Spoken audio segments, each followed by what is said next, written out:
কিন্তু আমার স্বামীকে দেখতাম আফসোস করতো, ওইখানে পয়সা পয়সা আল্লাহর কাছে বলতো, আল্লাহ তোমার দুনিয়ার কত লীলা খেলা, বোঝা বড় দায়।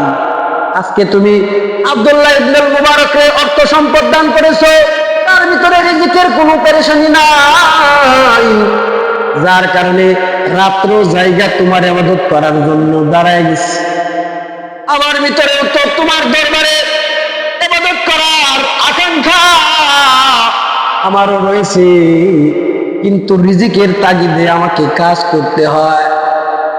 চোখের বালি ছেড়ে ছেড়ে কান্না করে কইতো, আল্লাহ যদি তুমি আমারে আব্দুল্লাহ ইবনে মুবারকের মতো যদি আমারে তুমি অর্থ সম্পদ দিতা, রিজিকের পেরেশানি না দিতা, তাইলে পরে আমি এই কাজ করতাম না, আমিও তোমার ইবাদতে দাঁড়ায়া যাইতাম। সুবহানাল্লাহ।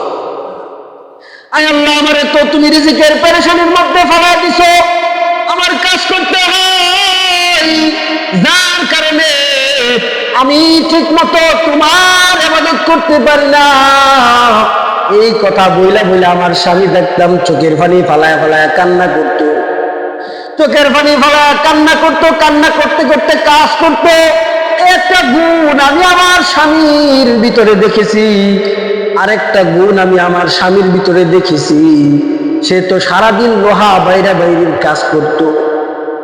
যখন মসজিদ থেকে আজানের আওয়াজ, আল্লাহু আকবার, আজানের আওয়াজ যখন কানের ভিতরে চলে আসতো, লোহা বাইরানোর জন্য এই হাতুড়িকে যখন মাথার উপরে নিস লোহার ভিতরে বাড়ি দিবে, এমন সময় আল্লাহু আকবারের আওয়াজ আমার স্বামীর কানের ভিতরে যখন লাগছে, আমার স্বামী লোহা বাইরানোর জন্য হাতুড়ি উপরে করছে, ওই হাতুড়ি আর সামনের দিকে আনে নাই, পিছন দিকে সাথে সাথে ছাইরা দিছে।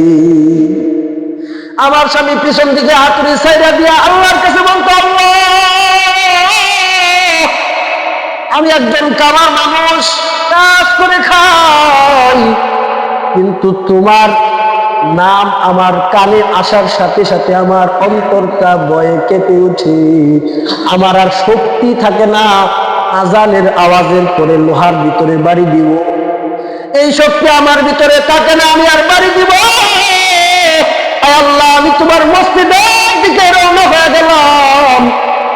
এই কথা বলতো আর আল্লাহর কাছে বলতো, আল্লাহ আল্লাহ দুনিয়ার মানুষে আমার কামার ডাকে, বিভিন্ন নামে আমারে ডাকে, কিন্তু আল্লাহ তোমার কাছে আমার একটা অনুরোধ, দুনিয়ার মানুষে আমারে কামার ডাকুক আর যাই ডাকুক না কেন, কালকে কিয়ামতের ময়দানে তুমি আল্লাহ আমারে কামার বইলা ডাক দিও না, তুমি আমারে আল্লাহ কামার বইলা ডাক দিও না, কালকে কিয়ামতের ময়দানে তুমি আল্লাহ আমারে আল্লাহর গোলাম বইলা ডাক দিবা। আল্লাহ তোমার কাছে আমার একটা অনুরোধ রইল, এই কথা বইলা সব কাজ ফালায় আমার জামাই আমার স্বামী মসজিদে আল্লাহর নামাজের জন্য চলে যাইতো।